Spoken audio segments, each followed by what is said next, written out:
मित्रों, आज की प्रेस वार्ता में शामिल होने के लिए बहुत बहुत धन्यवाद। एक महत्वपूर्ण विषय है जिसके बारे में आपके सामने कुछ बातें रखनी थी। मित्रों, जब मैं छोटा था तब मैं थ्री मस्केटियर्स की कहानी बड़ी पढ़ता था। थ्री मस्केटियर्स शायद आपने भी पढ़ा होगा, परंतु आज टेलीविजन चैनल्स पर, न्यूज़ चैनल्स पर थ्री मस्केटियर्स ऑफ करप्शन देखने मिल रहा है। Three musketeers of corruption. सबसे पुराना मस्केटियर ऑफ करप्शन तो आप जानते ही है कौन है। AICC, all India corrupt committee, जो बन गई है all India confrontational committee. ED के सामने इनके नेता साइलेंट होते हैं और ये सत्याग्रह के नाम पर सड़कों पर वायलेंट होते हैं। यह है फर्स्ट मस्केटियर ऑफ करप्शन। फिर है सेकंड मस्केटियर ऑफ करप्शन, और वो सेकंड मस्केटियर ऑफ करप्शन ने एक नया मॉडल दिखाया है बंगाल में, TMC model, too much corruption model, the mountain of corruption model, the mountain of cash model. हर रोज एक नया माउंटेन ऑफ कैश दिखाई देता है टेलीविजन स्क्रीन पर कि किस प्रकार से इतना भारी भरकम भ्रष्टाचार किया गया, और वो भी किसके साथ? युवाओं के साथ जो रोजगार का अवसर खोज रहे थे, टीचर बनना चाह रहे थे, मतलब कि टीचर्स के साथ भी, और जो शिक्षा लेने वाले स्टूडेंट्स हैं, both the teachers and those who are taught, इनके साथ स्कैम किया गया। और जब एक के बाद एक सबूत सामने आते गए, कैलकाटा हाई कोर्ट के डिवीजन बेंच का तो ऑर्डर था ही, उस पर कोई कार्रवाई नहीं की गई, परंतु जब एक के बाद एक सबूत सामने आते गए, द माउंटेन ऑफ कैश ऐसे बढ़ता गया, तब जाकर मीडिया के और विपक्ष के दबाव में, मतलब भारतीय जनता पार्टी जो इस पूरे मुद्दे को लेकर बहुत मुखर है बंगाल में खासकर, दबाव में आकर ममता बनर्जी ने अपने नंबर 2 को, मतलब पार्था चैटर्जी को आखिरकार हटाने का काम किया। Finally, she took the decision to take her number 2 in government out of government after the mountain of cash and corruption kept piling up day in and day out. अब हो सकता है कि कुछ लोग इस मजबूरी को भी मजबूती के तौर पर पेश करना चाहते हो। Some people are making a virtue out of this necessity that she was forced to make her minister resign, her number 2 resign. Questions will still be asked that why hasn't Mamata Banerjee acted upon Mr. Adhikari, whose daughter's appointment and her application as a teacher had been cancelled by the Calcutta High Court. She has not taken action against Mr. Adhikari. And the very fact is that there is institutionalization of corruption and corruption of every institution in the TMC, too much corruption run government of West Bengal. But for whatever it is worth, Mamata Banerjee and the TMC, which I call as the second musketeer of corruption, has got rid of their number 2 after much pressure. But today I want to talk about the third musketeer of corruption. आज मैं आपसे ये जो तीसरा musketeer है corruption का, उसकी बात करूंगा, और उसका नाम है आम आदमी पार्टी। आम आदमी पार्टी जो तीसरा मस्केटियर ऑफ करप्शन है, और तीनों मस्केटियर्स में एक समानता आप देखिए कि तीनों ही भरपूर भ्रष्टाचार करते हैं। फिर किस प्रकार से विक्टिम कार्ड खेलते हैं, सारी संस्थाओं पर दोष डालने का काम करते हैं और अपने पाप को छिपाने का कुत्सित प्रयास करते हैं। और आज मैं आपको तीसरे मस्केटियर मतलब आम आदमी पार्टी की कहानी सुनाऊंगा, क्योंकि कुछ दिन पहले आपको याद होगा कि ये थर्ड मस्केटियर ऑफ करप्शन, आम आदमी पार्टी के नेता अरविंद केजरीवाल टेलीविजन स्क्रीन पर आए थे। वैसे वो टेलीविजन स्क्रीन में ही आते हैं ज्यादा, विज्ञापन के माध्यम से आए थे शायद, मुझे लगता है। और आकर उन्होंने कहा, मैंने सत्येंद्र जैन की सारी फाइलें देख ली हैं जी, कट्टर ईमानदार है जी, ये उन्होंने आकर कहा। परंतु कल 27 तारीख को, परसों, कट्टर ईमानदारी का जिसका सर्टिफिकेट दिया जा रहा था, उसके कट्टर करप्शन और कट्टर क्रिमिनल बैकग्राउंड का एक फाइंडिंग और एक मुहर लगाने का काम दिल्ली के हाई कोर्ट ने किया है। और मैं आपको पढ़कर सुनाऊंगा दिल्ली हाई कोर्ट की डबल बेंच ने किस प्रकार से अरविंद केजरीवाल के दिए गए कट्टर ईमानदारी के सर्टिफिकेट को कूड़ेदान में डालकर यह बताया है कि सत्येंद्र जैन एक कट्टर क्रिमिनल बैकग्राउंड वाला व्यक्ति है। सत्येंद्र जैन एक कट्टर आपराधिक पृष्ठभूमि वाला व्यक्ति है। मैं आपको पढ़कर सुनाऊंगा, यह दिल्ली हाई कोर्ट का फाइंडिंग है और निर्देश है। Para number 23, page number 15, high court का ऑर्डर है। It is pertinent to note at this juncture that while it is not for the court to issue directions to the chief minister, जाहिर सी बात है court इस मामले में हस्तक्षेप नहीं करता, किसे मंत्री बनाना है नहीं बनाना है, जुरिस्डिक्शन मामले होते हैं वो। It is the duty of this court to remind these key duty holders about their role with regard to uphold the tenets of our constitution.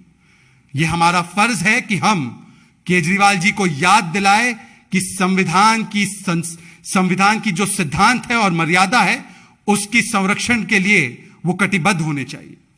आगे कहता है court, the council of ministers has a collective responsibility to sustain and uphold the integrity of the constitution of India and it is for the chief minister to act in the best interest of the state and to consider as to whether a person who has a criminal background or who has been charged with offenses involving moral turpitude should be appointed and should be allowed to continue as a minister or not. Court कह रहा है स्पष्ट तरीके से अरविंद केजरीवाल जी से कि हां, हम किसी का इस्तीफा नहीं ले सकते, परंतु हम आपको याद दिलाना चाहते हैं कि यह आपकी संवैधानिक जिम्मेदारी है कि जिस व्यक्ति की आपराधिक पृष्ठभूमि हो, जिस व्यक्ति को मॉरल टर्पिट्यूड के तहत जिम्मेदार पाया गया हो, ऐसे व्यक्ति को कैबिनेट में स्थान देना, मंत्री पद पर बनाए रखना, यह संविधान की मूल भावना के विपरीत है। आगे कोर्ट कहता है पैरा 24 में, good governance is only in the hands of good people. There is a presumption that the chief minister will be well advised and guided by the constitutional principles, जो बाबा साहेब आंबेडकर जी के प्रिंसिपल्स है। देखिए, केवल photo लगाने से बाबा साहेब आंबेडकर जी की आप आंबेडकर जी के अनुयायी नहीं बनते। उनके सिद्धांतों को कोट किया है कोर्ट ने, और कोर्ट कहता है बाबा साहेब आंबेडकर के शब्दों में, however good a constitution may be, it is sure to turn out bad because those who are called to work on it happen to be a bad lot. ये कोट किया है। बाबा साहेब आंबेडकर के इस बात को कोट करके एक संदेश पहुंचाया गया है कि एक, सत्येंद्र जैन की आपराधिक पृष्ठभूमि है, दो, उनके ऊपर मॉरल टर्पिट्यूड के एलिगेशंस लगे हैं, तीन, वो एक बैड लॉट का हिस्सा है जिसकी खिलाफत बाबा साहेब आंबेडकर जी ने की थी और कहा था कि संविधान चाहे जितना भी अच्छा क्यों ना हो, अगर यह बैड लॉट के हाथ में होगा तो संविधान सही तरीके से इंप्लीमेंट नहीं किया जा सकता। और आखिर में पैरा 25 में कोर्ट क्या कहता है, the court whole heartedly agrees with the observations of doctor Baba Saheb Ambedkar and hopes that the chief minister upholds the trust reposed in him that forms the foundation of a representative democracy while appointing persons to lead the people.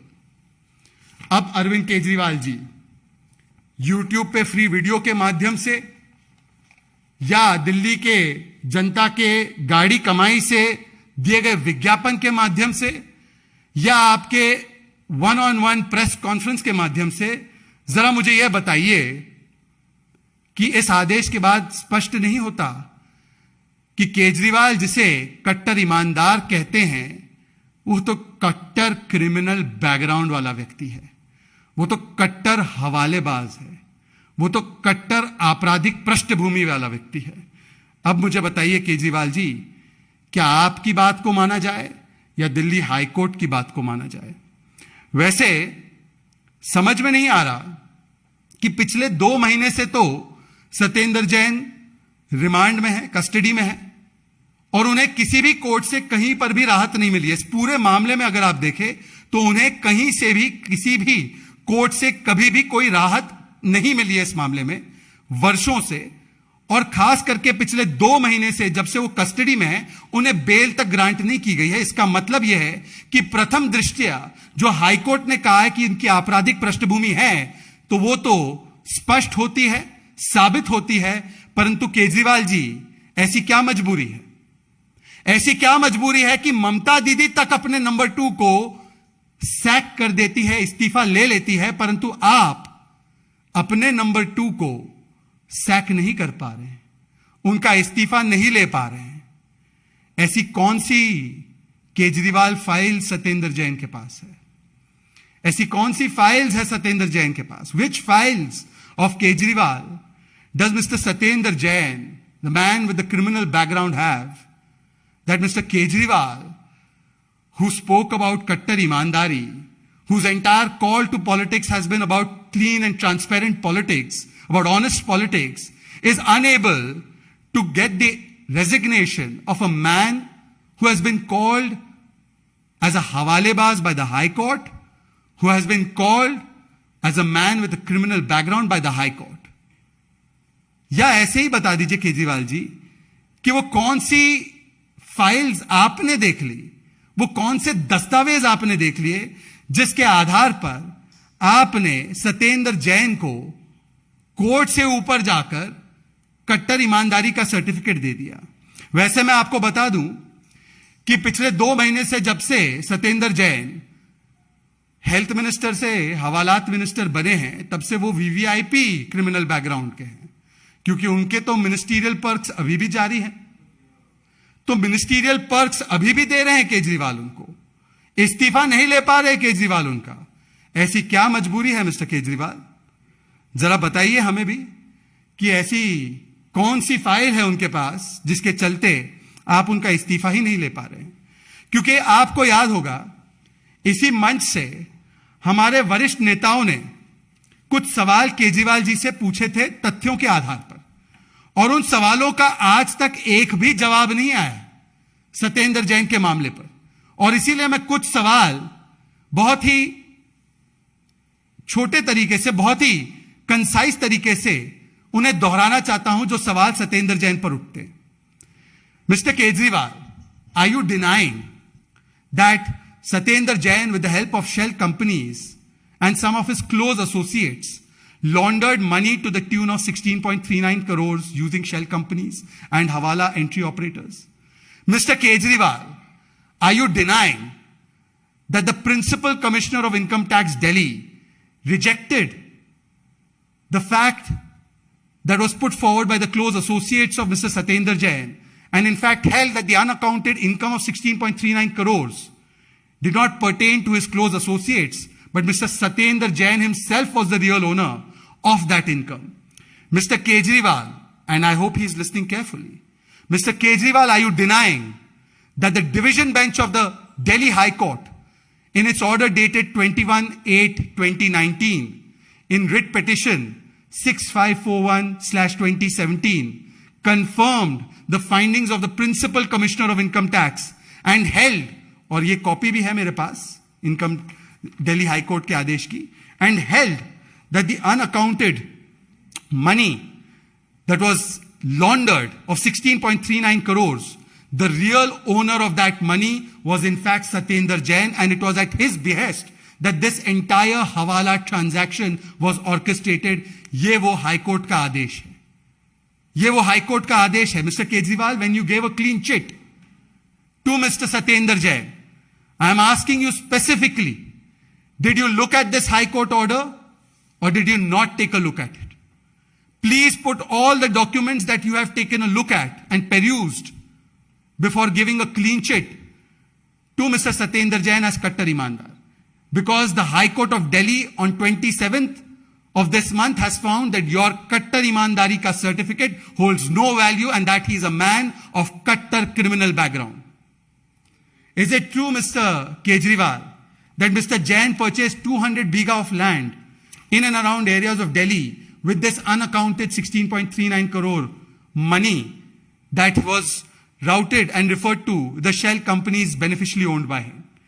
Is it true that by providing huge return on investment in the land in the vicinity of unauthorized colonies by Satyendra Jain, who was urban development minister, that was the main reason for the regularization of those unauthorized colonies by the Aam Aadmi Party? Is it true that the Aam Aadmi Party has a policy to appoint as minister and continue as minister a person who's engaged in the offense of money laundering, tax evasion and corruption? जो व्यक्ति money laundering करता है, हवाला करता है, tax evasion करता है और भ्रष्टाचार करता है, ऐसे क्रिमिनल आपराधिक पृष्ठभूमि के व्यक्ति को मंत्री बनाना और कंटिन्यू करना, क्या ये आपकी आम आदमी पार्टी की नीति है क्या? हां या ना? क्या यह सही है या झूठ है कि सेंट्रल ब्यूरो ऑफ इन्वेस्टिगेशन ने एफआईआर फाइल की है सत्येंद्र कुमार जैन और उनके एसोसिएट्स पर, उनकी धर्मपत्नी पर भी? यह prevention of criminal corruption act के तहत किया गया है। क्या यह सही है या सही नहीं है कि उनके खिलाफ चार्जशीट भी है, चार्जशीट भी फाइल हो चुकी है उनके खिलाफ, फिर भी आप इस्तीफा नहीं ले पा रहे हैं? इज इट ट्रू और नॉट ट्रू कि जो ये मनी लॉन्ड्रिंग की गई 16.39 करोड़ की, उन पैसों के माध्यम से जो बहुत सारी लैंड एक्वायर की गई, उसको बेनामी ट्रांजैक्शन एक्ट 1988 के तहत अटैच किया गया और वो अटैचमेंट ऑर्डर रिकन्फर्म किया गया एपेलेट अथॉरिटी के द्वारा, एडजुडिकेटिंग अथॉरिटी के द्वारा? इज इट ट्रू और not that the enforcement directorate attached properties of 4.81 crores which was owned beneficially by Satyendra Kumar Jain under PMLA? इसमें एक भी मामले पर मिस्टर केजरीवाल कोर्ट से सत्येंद्र जैन जी को एक भी विषय पर राहत नहीं मिली है। क्या यह हकीकत है या यह झूठ है? और क्या कोर्ट जब आपको राहत नहीं देता है, उल्टा आपको हवाला के लिए और क्रिमिनल बैकग्राउंड के लिए दोषी पाता है, तो क्या यह वेंडेटा पॉलिटिक्स है, यह विंडिक्टिव पॉलिटिक्स है, या यह आपका पुराना घिसा पिटा विक्टिमहुड कार्ड है सत्येंद्र जैन को बचाने के लिए? मेरा सवाल है फिर से कि क्या आम आदमी पार्टी के नेताओं ने झूठ बात नहीं की कि सीबीआई ने और इनकम टैक्स डिपार्टमेंट ने क्लीन चिट दे दिया सत्येंद्र जैन को, जो कि कंप्लीटली कॉन्ट्ररी है जो चार्जशीट सीबीआई ने फाइल की है और इनकम टैक्स डिपार्टमेंट और बेनामी प्रॉपर्टी ट्रांजैक्शन एक्ट के तहत जो कार्रवाई हुई है उसके खिलाफ है, विपरीत है? अब सवाल यह पैदा होता है, अरविंद केजरीवाल जी, प्रत्यक्ष को ऐसे प्रमाण की आवश्यकता भी नहीं होती। हमने तो खुद अपनी आंखों से देखा था कि जिस प्रकार से the mountain of cash Arpita के घर से मिल रहा है, जो टीएमसी का स्कैम है उसका रिकवरी हो रहा है, वैसे ही आपको याद होगा मित्रगण कि 2.82 करोड़ ये नकद और लगभग 2 किलो सोना, ये सोना बरामद हुआ था सत्येंद्र जैन के खासम खास लोगों के घरों से, एस्टैब्लिशमेंट से, जो इनके साथ लगे हुए थे इस पूरे हवाला ट्रांजैक्शन में। परंतु सवाल यह कि जब the mountain of cash Bengal में दिखता है और ममता बनर्जी अपने नंबर 2 को सैक करने पर मजबूर होती है, अरविंद केजरीवाल अपने नंबर 2 को इतना द माउंटेन ऑफ कैश और करप्शन के बावजूद भी, the mountain of criminal background के बावजूद भी उनका इस्तीफा लेने से क्यों कतरा रहे हैं, क्यों घबरा रहे हैं? मुझे याद है कि यही जो डिफेंस है विक्टिमहुड कार्ड का और कट्टर ईमानदारी का, सबसे पहले उन्होंने जितेंद्र तोमर के मामले में दिया था। यही आकर उन्होंने कहा था टेलीविजन स्क्रीन पर आकर कि मैंने सब चीज देख ली है, फाइलें मंगवा ली है, फाइलें देखकर ऐसा लग रहा है कि जितेंद्र तोमर कट्टर ईमानदार और कट्टर देशभक्त है जी, और इनके पीछे तो देश की मीडिया लगी हुई है, देश की संस्थाएं लगी हुई हैं, ये तो बेचारे भले व्यक्ति है। कहा था या नहीं कहा था? केजरीवाल जी जरा इसका जवाब स्पेसिफिकली जरूर देना और डाइवर्ट करने की, झूठ बोलने की और एक नया झूठ उत्पाद करने की कोशिश मत करना। सवाल यह भी होता है कि अब यह विक्टिमहुड का कार्ड एक और मामले में दिखाई दे रहा है, और वो मामला अभी हाल ही में आपके सामने आया कि किस प्रकार से केजरीवाल जी लिकर माफिया को बड़ा मुनाफा दिलाने वाले लोगों को भी संरक्षण दे रहे हैं, उनको भी प्रोटेक्ट कर रहे हैं। मतलब कि सत्येंद्र जैन और हवाला माफिया को प्रोटेक्शन, और अब लिकर माफिया को भी किस प्रकार से प्रोटेक्शन दे रहे हैं। हमने इसी मंच से, मीनाक्षी लेखी जी हमारी केंद्रीय मंत्री है, उन्होंने सिलसिलेवार तरीके से कई बिंदु उठाए थे कि किस प्रकार से नियमों का, कानूनों का, कैबिनेट का और बहुत सारी व्यवस्थाओं का उल्लंघन करके एक्साइज डिपार्टमेंट और उसको चलाने वाले लोगों ने किस प्रकार से लिकर माफिया की भरपूर कमाई कराई, अवैध तरीके से, कानूनों को ताक पर रखकर 30-30 करोड़ के ईएमडी जो रिफंड नहीं होने चाहिए थे, उन्हें रिफंड करवा दिया। 144 करोड़ का बड़ा मुनाफा, रिलैक्सेशन जो नहीं देना चाहिए था, वो दे दिया लिकर माफिया को।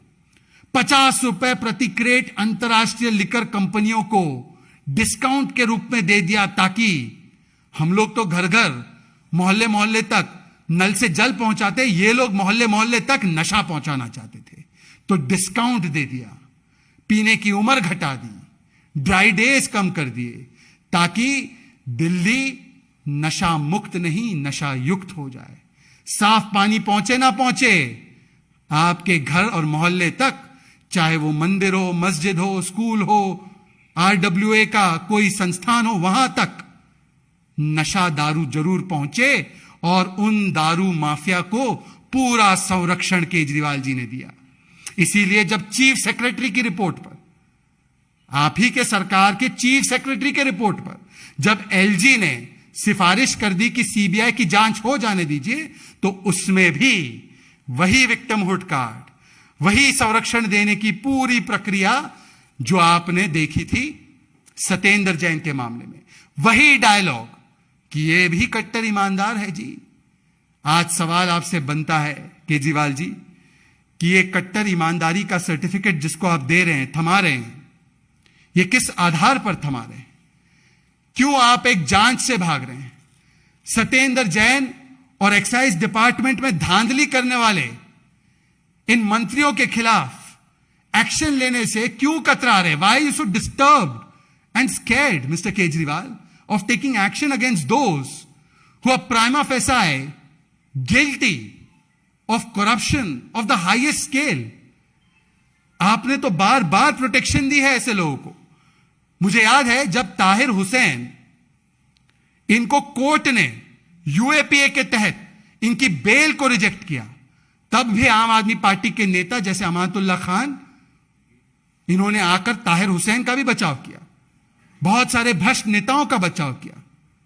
और अब जब इन बातों का जवाब नहीं है, इन सवालों का जवाब नहीं है, आज भी देखना अगर प्रेस कॉन्फ्रेंस करेंगे तो फिर से विक्टिमहुड कार्ड ले आएंगे। विक्टिमहुड कार्ड नहीं चलता है तो एक झूठ की फैक्ट्री चलाएंगे, फेक न्यूज फैक्ट्री। और उस फेक न्यूज फैक्ट्री में जो आपने देखा होगा कि अपने पाप पर पर्दा डालने के लिए एक फेक न्यूज चला रहे थे कि हमें विदेश नहीं जाने दे रहे, हमें सिंगापुर का सैर नहीं करने दे रहे। सोचिए कि जनता की गाड़ी कमाई से, देश के पैसों पर सिंगापुर जाने का, विदेश जाने का इतना उनको मन में लालच था, इतना उनको लालसा थी, और वो भी ऐसे कॉन्फ्रेंस में जो मेयर स्तर की कॉन्फ्रेंस है, जो मेयर के लेवल की कॉन्फ्रेंस है, पर उसमें भी झूठ बोला गया। उसमें झूठ यह बोला गया कि हमें जाने नहीं दिया जा रहा। अब मैंने देखा है कुछ मीडिया चैनल्स के माध्यम से यह खबर सामने आई है, और यह लेटर भी मुझे आप ही के मीडिया के माध्यम से मिला है। यह पत्र है सिंगापुर की मिनिस्ट्री का 26 जुलाई का। सिंगापुर की मिनिस्ट्री ऑफ फॉरेन अफेयर्स ने पत्र लिखा है केजरीवाल जी को, और वो लिखते हैं इस पत्र में कि जो डेडलाइन थी, जब तक कि आपको भेजना था अपनी एप्लीकेशन, वो डेडलाइन थी 20 जुलाई की।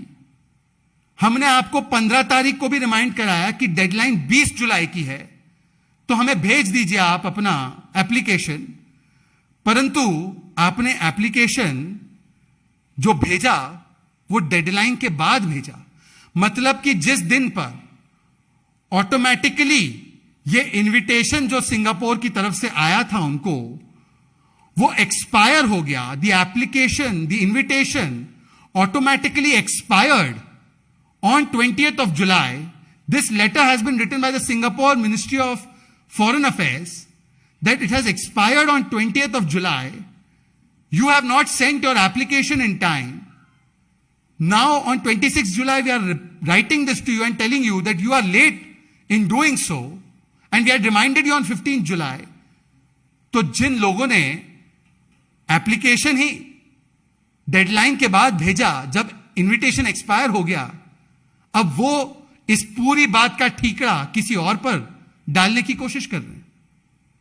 ये इनकी हकीकत है, ये इनके झूठ का स्तर है, ये इनके फेक न्यूज का लेवल है कि किस प्रकार से फेक न्यूज फैलाओ और अपना किया धरा किसी और पर थोपो, विक्टिमहुड कार्ड खेलो, और जो असली सवाल है सत्येंद्र जैन को लेकर, न्यू एक्साइज पॉलिसी को लेकर, उससे दिशा भ्रमित करने के लिए एक कंट्रोवर्सी मैन्युफैक्चर कर लो। वैसे मैं आपकी स्पष्टीकरण के लिए दो और बिंदु डाल दूं। यह भी मैंने मीडिया से ही देखा है कि उसी समय पर यह मामला एमईए को भी पूछा गया था और उनके स्पोक्सपर्सन ने, मुझे लगता है 20 जुलाई को ही आसपास यह सवाल उनसे पूछा गया था, तो उन्होंने भी टेस्टिफाई किया, उन्होंने भी बताया कि अरविंद केजरीवाल की तरफ से हमें कोई रिक्वेस्ट आई ही नहीं है। तो मतलब रिक्वेस्ट आप इनविटेशन के एक्सेप्टेंस के डेडलाइन के एक दिन बाद भेजे, फिर जब वो एक्सेप्ट ना हो तो उसका दोष आप किसी और पर डालें।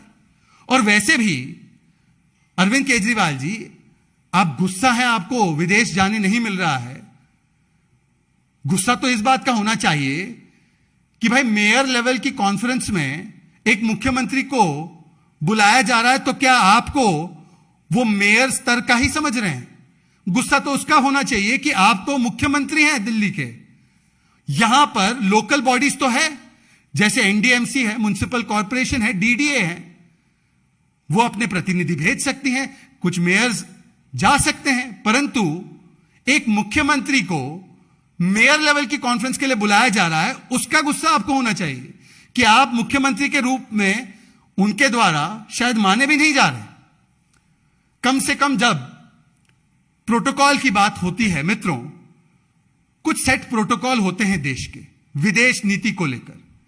ये प्रोटोकॉल पे पॉलिटिक्स नहीं होती। ये जो स्थापित हमारे सिद्धांत होते हैं उसके ऊपर सियासत नहीं होती।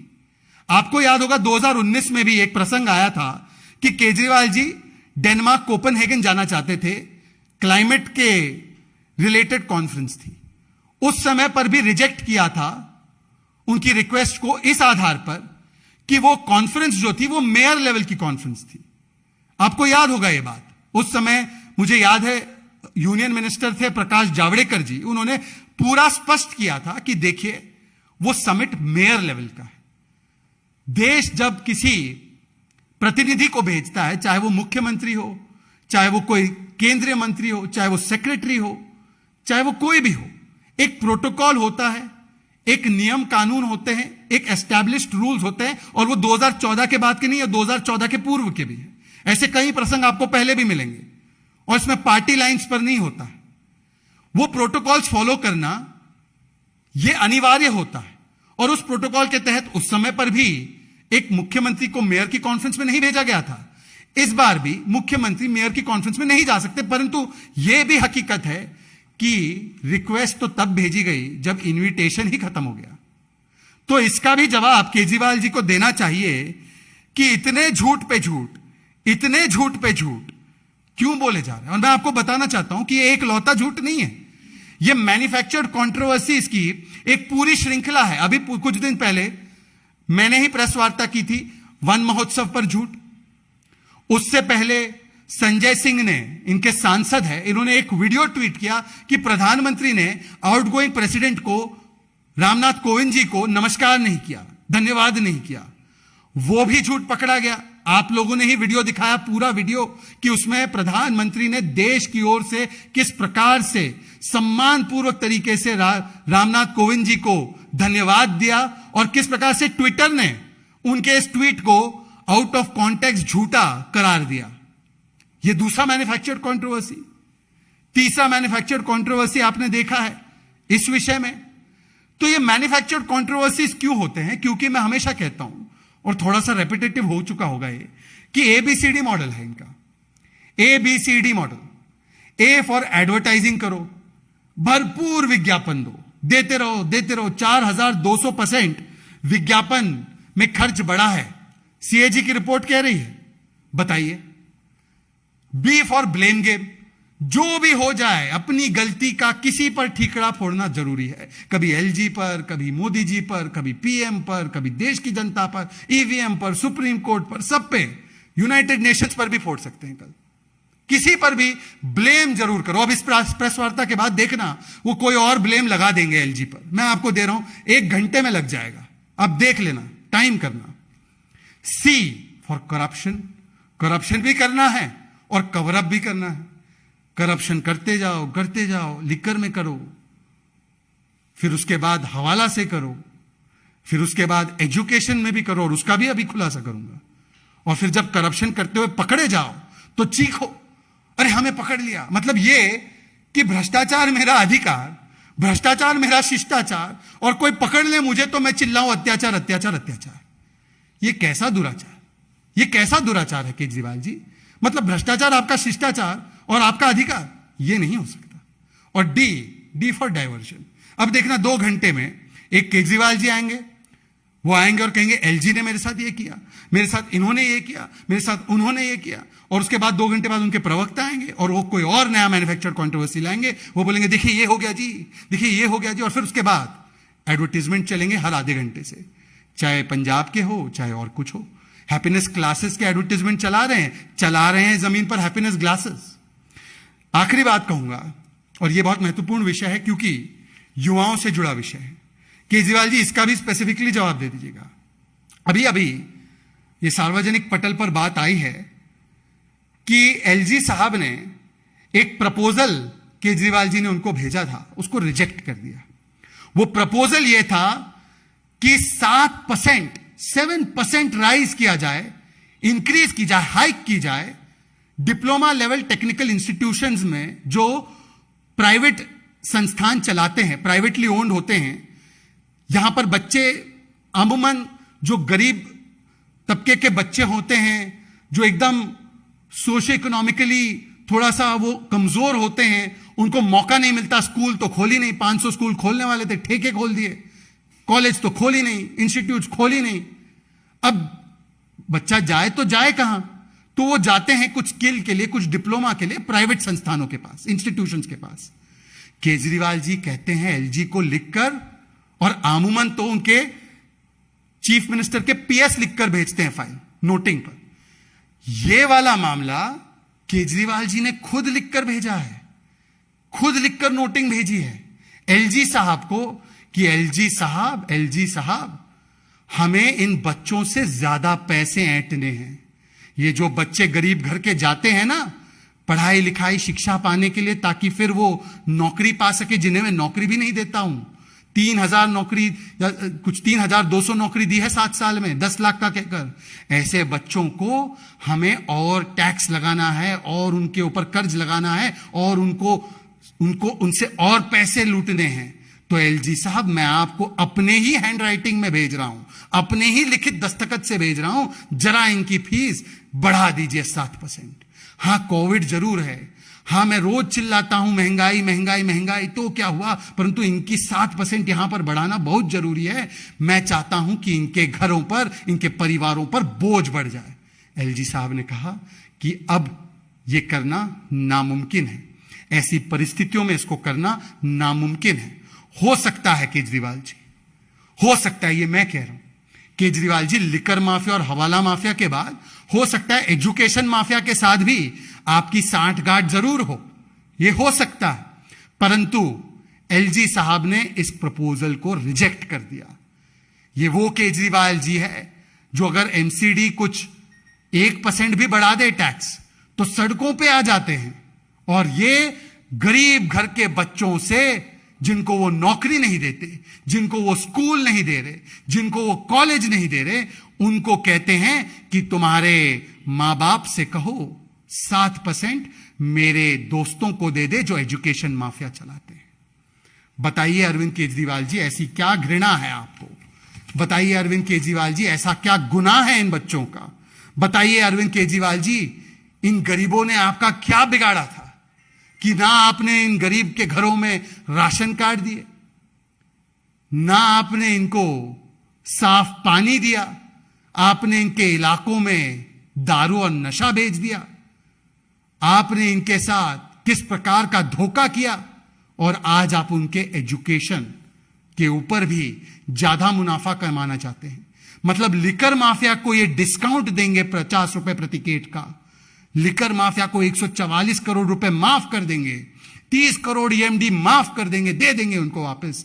परंतु अगर कोई बच्चा डिप्लोमा लाने जाता है तो उसको अरविंद केजरीवाल जी कहते हैं, go for happiness glasses, not for happiness classes. Don't go for diploma classes, go for happiness glasses. आप जाकर नशा और दारू ले लो कम कीमत वाली, परंतु आपको एजुकेशन में तो बढ़ी हुई फीस बढ़ानी होगी और देनी होगी। यह है हमारे सवाल। मुझे उम्मीद है अरविंद केजरीवाल जी, जो आपको सवाल पूछा गया है सत्येंद्र जैन के बारे में और excise duty, excise liquor policy के नाम पर स्कैम करने वाले जो सारे मंत्री हैं, उनके ऊपर आप कार्रवाई करेंगे और बताएंगे कि बंगाल में नंबर 2 की आ गई बारी, अब क्यों नहीं हो रहा है सत्येंद्र जैन का इस्तीफा जारी। बहुत बहुत धन्यवाद। जय हिंद। मुझे लगता है कि उन दो नेताओं को जो वो फेक न्यूज की फैक्ट्री चलाते हैं, उसका जवाब हाईकोर्ट में ही जाकर देना चाहिए। ये कानूनी एक प्रोसेस है, उस पर मुझे लगता है कोर्ट ने जो कहा है, that in itself is a very big statement about the fake news factory that is being propagated. But having said that, I think संसद का सम्मान करना, राष्ट्रपति पद का सम्मान करना, संसदीय प्रणालियों का सम्मान करना, सेना का सम्मान करना, देश का सम्मान करना, एक व्यक्ति के विरोध में उतरते उतरते जो हमारी लोकतांत्रिक संस्थाएं हैं उनको आघात और चोट पहुंचाना, ये कुछ परिवार तंत्रियों की, परिवार तंत्र में विश्वास रखने वालों की परंपरा बन चुकी है। और मुझे लगता है कि बापू के सिद्धांतों की हत्या तो बापू के नाम को फर्जी तरीके से अपने नाम में जोड़कर करने वाले लोगों ने बहुत पहले ही कर दी थी। अब सत्याग्रह के नाम पर किस प्रकार से हिंसक हत्याग्रह सड़कों पर हो रहा था भ्रष्टाचारियों को बचाने के लिए, क्या ये सिद्धांतों पर बापू के चल रहे थे? तो बापू के सिद्धांतों की हत्या जो लोग बापू के नाम को अपने सरनेम में लगाते हैं, ये लोग तो कई वर्षों से कर रहे हैं। और अगर वो आज भी संसद, सेना, राष्ट्रपति, इन सभी संस्थाओं का अपमान करते हैं, तो वो बताता है कि उनके लिए लोकतंत्र नहीं बल्कि केवल परिवार तंत्र ही मायने रखता है। बहुत बहुत शुक्रिया।